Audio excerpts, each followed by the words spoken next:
Now, let me show you how you can restart an iPhone, which will simply not restart. Like something is happening to it, perhaps it doesn't respond to touch or it's glitched out or whatever else is going on.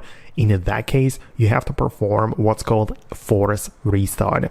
So, as you know, every iPhone has the volume buttons on the left side, right? So you have the volume up and volume down, and on the other side you have just the power button, right? So you have to perform a sequence of pressing the volume buttons and as well as the power button to force the restart. And it would look like this.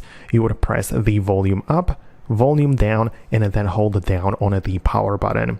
So we do it like this: volume up, down, and we hold it down on this thing, which didn't quite work. As you can see, let me do it again, right? So again, volume up, down, and then you hold it down on the power button.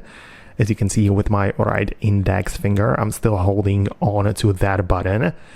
I wait for the screen to go black, and then until the Apple logo appears. So now I can lift my finger from the power button and we just wait for the iPhone to restart. So if it wasn't able to do it before for whatever reason, hopefully this will force it to do it, and now since at that point it should work normally. So we can just wait for it to load up, right? And now it should react to your touch and it should work the way that it was intended to work since the beginning. But I hope it helped. Let me know if you managed to force restart your iPhone. Subscribe for more videos like this one, and I'll see you later.